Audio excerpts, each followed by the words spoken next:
Can you move it along, Grandpa? Some of us have actual work to do. The voice, slick with the unearned confidence of youth, cut through the quiet hum of the restoration hangar. Staff Sergeant Kyle Jensen, all of 24 years old with a swagger that suggested he'd personally designed every aircraft since the Wright Flyer, stood with his arms crossed, a grease rag hanging from his back pocket like a captured flag. His target was the old man, a stooped figure in faded gray coveralls, whose gnarled hands were moving with painstaking slowness over a stubborn access panel on the belly of the F-4 Phantom. The jet, a relic of a bygone war, sat silent and imposing, a slumbering titan of steel and wire. The old man, Arthur, didn't look up. He simply ran a finger along the seam of the panel, his touch less like a mechanic's and more like a sculptor's, feeling for imperfections the eye might miss. "She doesn't like to be rushed," Arthur said, his voice a low rumble, weathered and soft like old leather. "This bird has a memory," Kyle scoffed, a sharp, ugly sound that echoed in the cavernous space. "It's a machine, old-timer. A pile of parts. It doesn't like anything. Now, I need to run a diagnostic on the hydraulics manifold behind that panel. The museum wants a full systems check before the air show, and you're holding up the whole operation." He gestured impatiently at the panel. "Just pop it. If a screw strips, we'll retap it. It's not rocket science." Beside Kyle, Airman First Class Simmons snickered. He was a shadow to Kyle's ego, always ready with a laugh or a nod of agreement. To them, Arthur was a piece of the museum himself, a harmless old volunteer who was allowed to potter around, polishing chrome and sweeping floors, probably for the free coffee and the chance to tell embellished stories about the good old days. They saw the tremor in his hands and mistook it for frailty, not the lingering echo of countless hours spent wielding heavy tools and vibrating fuselages. Arthur finally paused. He slowly straightened his back, a series of quiet pops marking the effort. He turned his head, and his eyes, pale blue and startlingly clear, met Kyle's. They held no anger, only a deep, profound weariness, the look of a man who had seen too many young men mistake arrogance for competence. "If you force this panel, you'll warp the frame," Arthur stated, not as a warning, but as a simple fact. "The locking lugs are sequence-sensitive. You have to ease the tension from the port side first, then the aft, then starboard. She'll open for you if you ask her right." Kyle threw his hands up in mock surrender. "Oh, I'm sorry. I forgot I was dealing with the Phantom Whisperer. Sequence-sensitive lugs? Where'd you read that? In a comic book? I've worked on F-15s, F-22s. I think I can handle one museum piece." He stepped forward, grabbing a pneumatic driver from a nearby cart. The tool hissed in his hand. "Watch and learn, Pops." Arthur simply stepped back, his expression unreadable. He gave the F-4 a long, almost apologetic look, as if asking the machine to forgive the indignity it was about to suffer. The air filled with the high-pitched whine of the driver as Kyle jammed it against the first screw head. The pneumatic driver screamed, its bit chattering uselessly against the hardened screw. Kyle pressed harder, his knuckles white, his face flushing with a mixture of effort and frustration. The screw, set decades ago by hands that understood the precise torque required, refused to yield.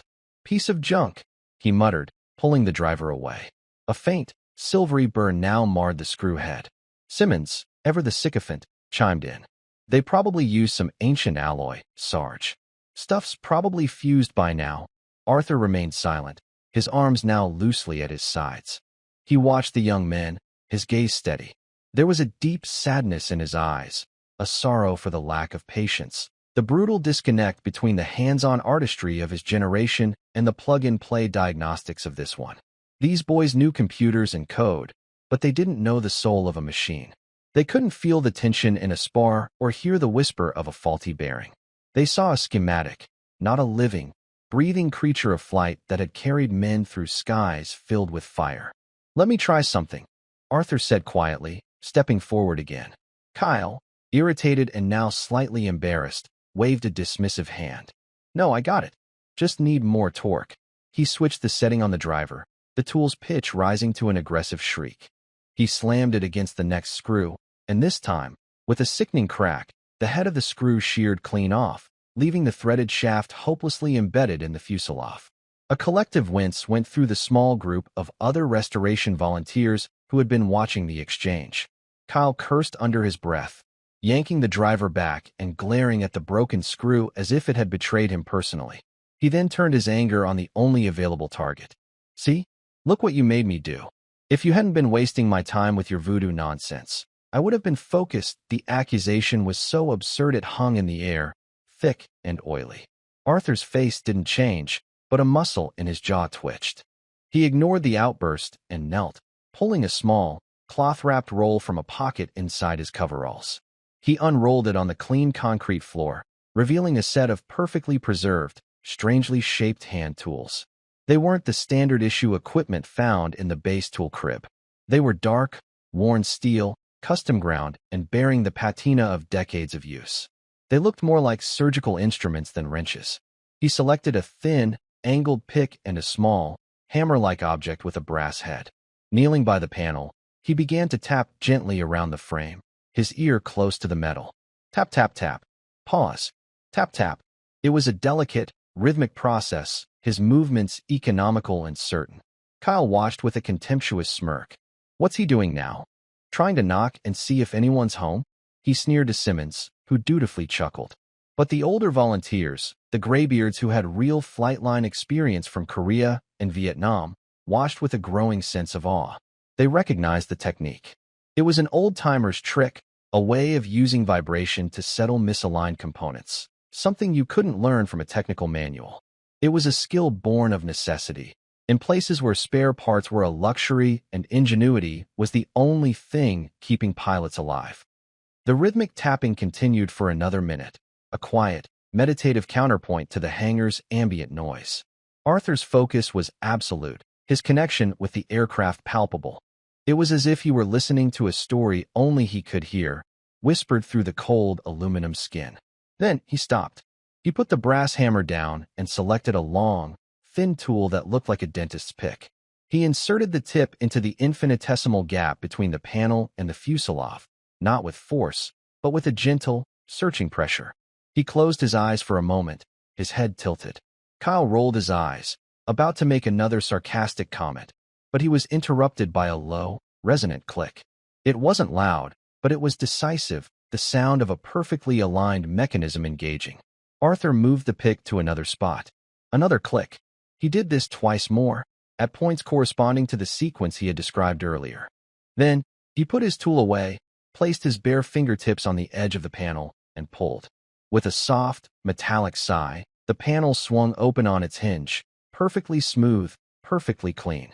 It moved with the satisfying precision of a well-oiled vault door. There was no grinding, no resistance. It had simply been waiting for the right touch. A stunned silence fell over the small audience. Kyle's jaw was slack. Simmons looked from the open panel to Arthur and back again, his brow furrowed in confusion. It was impossible. He had used a high-torque pneumatic driver and had broken a screw. The old man had used what looked like a set of glorified knitting needles and a tiny hammer, and the panel had opened like it was brand new. It defied the laws of physics as Kyle understood them. Before Kyle could process this, the main hangar door rumbled open, flooding the space with the bright Texas sunlight. A small, official-looking group walked in, their polished boots clicking on the concrete. In the lead was a full-bird colonel, his uniform crisp, his posture ramrod straight. He was flanked by the museum director and a young captain acting as an aide. They were on a pre-air show inspection tour. And this, the museum director said with a proud sweep of his hand, is the crown jewel of our collection. A genuine F-4 Phantom II, a combat veteran of the Vietnam War. We're currently finishing up the system's restoration. The colonel, a man in his late 50s with a pilot's sharp eyes, nodded appreciatively. His name was Evans, and his gaze swept over the legendary fighter jet with a mixture of professional interest and genuine reverence. He'd flown F-15s, but he'd grown up on stories of the Phantom. His eyes took in the scene. The open panel, the sullen-looking young mechanics, and the quiet old man wiping his hands on a rag. Good to see the new generation getting their hands on these historic warboats, Colonel Evans commented, his voice carrying the easy command of a career officer. He started to walk toward the nose of the aircraft, the museum director chattering at his side. Kyle, seeing a chance to recover his authority, snapped to attention. Sir, Staff Sergeant Jensen, 355th Maintenance Squadron. Just performing a routine systems check, sir. The colonel gave him a cursory nod, his attention already drifting back to the magnificent lines of the Phantom. He ran a hand along the leading edge of the wing, his expression thoughtful. But as he rounded the fuselage, something caught his eye. It was the old man, Arthur, who had stood up to stretch his back. His faded gray coveralls, unzipped a few inches in the hangar's warmth, had parted slightly. Underneath, pinned to a simple, worn t-shirt, was a small, metallic object that glinted in the sunlight. It wasn't a standard-issue badge. It was darker, more ornate, with a design the colonel hadn't seen in person in over 30 years. Colonel Evans stopped dead in his tracks. His stride faltered. His conversation with the director ceased mid-sentence. He stared, his eyes narrowing, not in suspicion, but in dawning, incredulous recognition. The museum director paused, confused by the colonel's sudden silence. Sir, is everything all right? Colonel Evans didn't answer. He slowly, deliberately, began to walk toward Arthur, his gaze locked on the small pin on the old man's chest. The air in the hangar seemed to thicken, the casual atmosphere evaporating, replaced by an unspoken, formal tension. Kyle and Simmons exchanged a puzzled look. They had no idea what was happening, but they could see the tectonic shift in the colonel's entire demeanor. He was no longer a visiting officer on a tour. He looked like a pilgrim approaching a sacred shrine. Colonel Evans came to a halt a respectful 3 feet from Arthur. He didn't speak. He simply looked from the old man's clear, steady eyes down to the object pinned to his shirt, and back up again. The pin was a set of wings, but not pilot wings. They were darker, pewter-colored, with a complex shield and gear device at their center. They were heavily worn, the details softened by time, but their design was unmistakable to someone who knew what he was looking for. They were the emblem of a master crew chief, but with a small, bronze star affixed to the center, a combat distinction so rare it was almost mythological, awarded for performing critical aircraft maintenance under direct enemy fire. The colonel's ramrod posture softened, replaced by something akin to awe. He brought his heels together with a soft click and raised his hand in a slow, perfect salute. It wasn't the crisp, perfunctory salute one gives a superior officer. It was a gesture of profound, heartfelt respect, the kind reserved for living legends and Medal of Honor recipients. Sir, Colonel Evans said, his voice quiet but carrying across the now silent hangar. I apologize. I didn't recognize you. Arthur slowly raised a hand, not to return the salute, but in a gentle, dismissive gesture. No need for that, Colonel. It's been a long time. I'm just Arthur now. The colonel kept his salute held, his eyes locked on the old man. With all due respect, sir, you're never just Arthur. Not to anyone who knows what those wings mean. He finally lowered his hand, but his deferential posture remained. He turned his head slightly, his gaze falling upon the bewildered Staff Sergeant Jensen. The colonel's eyes, which had been filled with reverence for Arthur, now turned to chips of ice. His voice dropped an octave, losing all warmth and taking on the hard edge of command. Staff Sergeant, he began, his tone dangerously level. What is your name? Kyle swallowed hard, his bravado utterly deserting him. Jensen, sir. Kyle Jensen. Well, Staff Sergeant Jensen. The colonel continued, his voice dripping with controlled fury. Do you have any idea who you were just speaking to? Kyle's mind raced. A retired officer? A general? He had no frame of reference for the strange wings on the old man's chest. No, sir. He's a volunteer here at the museum. The colonel let out a short, sharp laugh that held no humor. A volunteer? You think this man is here to polish the chrome? Sergeant, you are standing in the presence of Master Sergeant Arthur Vance. Does that name mean anything to you? It didn't. To Kyle, it was just a name. He shook his head mutely. The colonel's eyes narrowed. Then let me educate you. You see this F-4? This specific tail number. He pointed a rigid finger at the stenciled numbers on the jet's tail. This is the Saint in 1972 at Da Nang Air Base. This bird took a direct hit from anti-aircraft fire during a sortie. It came back with its entire port wing looking like Swiss cheese and the hydraulics shot to hell. The pilot was wounded, the landing gear wouldn't deploy, and it was on fire. The official recommendation was for the pilot to eject over the water. But he didn't. Colonel Evans took a step closer to Kyle, his voice dropping to an intense, almost conspiratorial whisper. He didn't, because he heard a voice on the radio. It was the voice of his crew chief, who talked him through the emergency manual override for the landing gear, a procedure that had a 20% success rate on a good day. That crew chief then, against all regulations and common sense, drove a maintenance truck to the edge of the runway while the base was still under rocket attack, so he could be there the second the plane stopped, to put the fires out himself. The hangar was so quiet you could hear the gentle hum of the fluorescent lights overhead. Every eye was fixed on the colonel, then on Arthur, who stood with a placid expression, as if listening to a story about someone else entirely. That crew chief, Colonel Evans went on, his voice ringing with authority, was a 20-something-year-old kid named Arthur Vance. They called him the Ghost, because he could make any broken bird fly again. He didn't just fix planes, Sergeant. He understood them. He breathed with them. That combat star on his wings. He earned it that day, and a dozen other days just like it. The colonel turned his head and looked at the open panel on the Phantom's belly, then at the sheared screw head, and finally at the custom tools Arthur had laid out on the floor. A look of complete understanding dawned on his face. He turned back to Kyle, his expression one of pure, undiluted disappointment. This man has more hours working on this specific airframe, in the dark, in the mud, with rockets landing around him, than you have hours in your entire life.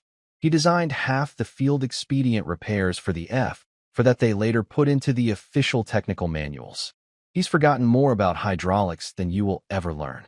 And you called him Grandpa and tried to show him how to use a power tool. The weight of the colonel's words descended on Kyle like a physical blow. The blood drained from his face. He looked at Arthur, truly looked at him for the first time. He didn't see a frail, meddling old man anymore. He saw the 20-something-year-old kid the colonel had described. He saw the steady hands that had worked miracles under fire. He saw the clear eyes that had diagnosed catastrophic failures in a single glance. The casual disrespect, the sneering jokes, the arrogant condescension, it all came rushing back to him, each memory a fresh wave of shame. He had not just been rude. He had committed a sacrilege. He had stood on hallowed ground and desecrated it with his ignorance. Simmons looked like he wanted the concrete floor to swallow him whole. The museum director and the other volunteers stood by, their expressions a mixture of vindication and awe. They had known Arthur was special, but they had never known the full extent of his legend. Colonel Evans wasn't finished. He gestured toward the sheared screw. You broke a part of this aircraft's history because you were in a hurry. He opened it without leaving a scratch because he listened to what it needed. That is the lesson. Maintenance isn't about speed, Sergeant. It's about respect. Respect for the machine, respect for the pilots who fly it, and respect for the men and women who came before you and wrote the manuals in their own blood, sweat, and tears. He paused, letting the silence stretch. You are a disgrace to that uniform, Staff Sergeant. You will report to my office at 0800 tomorrow. You and I are going to have a very long talk about the Air Force core values, starting with excellence in all we do and service before self. I suggest you spend tonight thinking about how your actions today reflected those values. Am I clear? Crystal clear, sir, Kyle mumbled, his voice barely a whisper. His eyes were fixed on the floor, unable to meet anyone's gaze. He felt stripped bare, his ego and pride flayed away, leaving only the raw, stinging wound of his own foolishness. He had never felt so small in his life. The confrontation was over. The power dynamic in the hangar had been irrevocably, seismically altered. The colonel's tour was effectively over. The air was too thick with tension for pleasantries.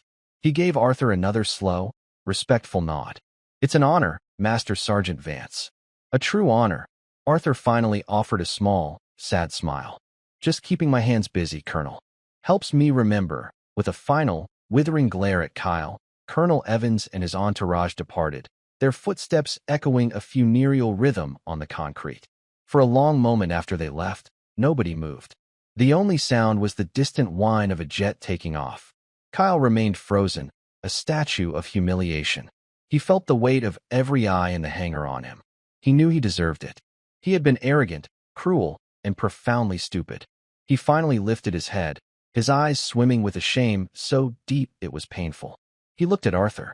The old man was calmly rolling his unique tools back into their canvas wrap, his movements as deliberate and unhurried as before. He hadn't gloated.